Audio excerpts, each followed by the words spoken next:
আজকে আমি আর আমার শাশুড়ি আম্মু যাব আমার হাজবেন্ডের বাসায় বেড়াতে। তো আমার শাশুড়ি আম্মু তো পুরো বাজার শোক আর তার ছেলের বাসায় নিয়ে যাবে মনে হচ্ছে। দেখেন কত কিছু নেবে তার ছেলের জন্য, যেহেতু আমরা অনেক দিন পর যাচ্ছি। আর সে যেহেতু ঢাকাতে থাকে, ঢাকাতে কিন্তু সবজির দাম অনেক বেশি। তো আমাদের বাসায় যা যা সবজি ছিল আমরা তাই কিছু নিয়ে যাচ্ছি। আর এই যেগুলো হচ্ছে বিষ কচু, আমার হাজবেন্ডের অনেক বেশি পছন্দ এই বিষ কচুগুলো। সে বাইটে ভাজি করে দিলে অনেক বেশি পছন্দ করে। তো এগুলো আমরা কেটে নিছিলাম, আসলেই মানে বাস্তার ভিতর ঢুকতেছিল না, পরে ছোট ছোট করে কেটে নিই। এখানে মাছ মাংসও ছিল, তো যাবার আগেই মাছ মাংস বের করে নিয়েছিলাম। এখানে রান্না করা মাংসও ছিল, তারপরে অনেক প্রকার মাছ ছিল, হাঁসের মাংস ছিল। তো সব কিছু এই তো পলিথিনে করে ভরে নিলাম। আর আগে ভরে রাখলে কি হয়, পানিগুলো একদম নষ্ট হয়ে যায়। তারপরে সব কিছু ভরে টরে এই তো ফাইনালি আমরা রাস্তায় চলে আসছি। রাস্তায় এসে তো বাসের জন্য অপেক্ষা করতেছি। তো অনেক দেরি হচ্ছিল, পরে এখানে একটা হোটেল আছে, সেখানে আমার শাশুড়ি আম্মু আমরা সবাই মিলে বসেছিলাম। তারপরে ফাইনালি এই তো বাস চলে আসলো, বাসে উঠেই পড়লাম। আমার একটা সমস্যা কি জানেন, বাসে উঠলে আমি অনেক বেশি অসুস্থ হয়ে যাই, তারপরেও করার কিচ্ছু নেই। আর এই ব্রিজটা কে কে আপনারা চেনেন অবশ্যই কমেন্ট করে জানাবেন।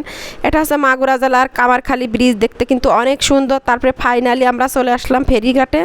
তো ফেরিতে আসি তো দেখি নদীতে প্রচুর পরিমাণ পানি, যেহেতু এখন বর্ষাকাল পানি তো হবেই। তারপরে আমরা তো এই তো ফাইনালি ফেরির পার উঠে পড়লাম। দেখি পেয়ারা মামা পেয়ারা নিয়ে চলে আসছে। তো এখন তো দুপুর টাইম, ভাবলাম যে ক্ষুধাও লাগছে, পেয়ারা টেয়ারা কিনে খাই। তো মশলা দিয়ে পেয়ারা কিনে খেলাম। তো পেয়ারাটা মিষ্টি ছিল অনেক বেশি। তারপর দেখি ঝালমুড়িওয়ালা চলে আসছে। তো ফেরির পাড়ের এই ঝালমুড়ি না খেলে তো আমার মাথাই কাজ করে না। তো আমি যতবার ফেরির পাড় উঠছি অনেক বেশি এই ঝালমুড়ি খাই, মানে 20 টাকা 40 টাকা 50 টাকারও খাই। তো এই তো ঝালমুড়ি খেয়ে নিয়েছিলাম। তারপরে দেখি ডিমওয়ালা চলে আসছে। আর ফেরির পাড়ে উঠলে কোনো কিছুর অভাব নেই, মানে সব দোকানপাট চলে আসে ফেরির মধ্যে, মানে বাসের ভিতরে। এইবার দেখি চকলেট মামা চলে আসছে, তোমার মেয়েকে চকলেটও নিয়ে দিছিলাম। আর দেখেন পানিতে কি পরিমাণ ঢেউ। তো সবাই তো বাস থেকে নেমে ফেরির পার দাঁড়ায় দাঁড়ায় দেখতেছিল। আমার কিন্তু অনেক বেশি ভয় লাগে ফেরির পারে উঠতে। তারপরে আমি বাসের ভিতরতে ভিডিও করতেছিলাম। আর দেখি এই যে এরপরে কলাওয়ালা আসছে। আর এই মাছ আলা মামা আমাকে বারবার এসে ইলিশ মাছগুলো সারতেছিল। এগুলো 2500 টাকা দাম বলছিল, আমি 1000 টাকা বলছিলাম। তবে উনি বারবার এসে বলতেছে নেন নেন। তা মনে করলাম না, মাছ নিতে নিতে নষ্ট হয়ে যাবে, পরে নিয়েই নি। পরে তিলে খাজা মামা চলে আসছে, নারকেল দিয়ে তিলে খাজা খাইতে কিন্তু অনেক বেশি মজা। তো আমি তিলে খাজা বসে বসে খেয়ে নিচ্ছিলাম। ছোট মানুষের মতো আমার তো শুধু বাইরের জিনিস খেতে মন চায়। এরপর দেখি আমরাওয়ালা মামা চলে আসছে। আর সবাই বাস থেকে নেমে তো সবাই পানির, মানে এত পরিমাণ বাতাস ছিল ফেরিতে। আর বাতাসে মনে ছিল একদম পরানটা জুড়ে যাচ্ছে। তারপরে দেখি এই তো মনোহারা মিষ্টি চলে আসছে। তো এর আগে কখনো মনোহারা মিষ্টি আমি খাইনি, তো 2 পিস কিনে নিলাম।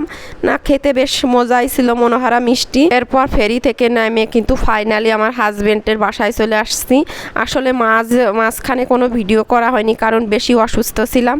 তো আমার হাজবেন্ড যেহেতু একা থাকে বাসায়, তো বাসার এই অবস্থা, পরে আমার শাশুড়ি আমি সব কিছু তো বাইর করে নিছিল, মানে সব কিছু নষ্ট হয়ে গেছে কিনা। আসলে আমরা 5-6 ঘন্টা বাসে ছিলাম। তারপরে এই যে পিঠাগুলো বাসা থেকে বানায় নিয়ে আসছিলাম। তো অটো ওঠার সময় মানে রাস্তায় পড়ে যায়, একদম টিরাকে পিষে পিঠাগুলো একদম নষ্ট হয়ে যায়। তো দূর থেকে টেনে নিয়ে আসে বাসার পাশে এসে পড়ে যায়, পিঠাগুলো নষ্ট হয়ে যায়। হয়তো বা এই পিঠাগুলো তার রিজিকেই ছিল না।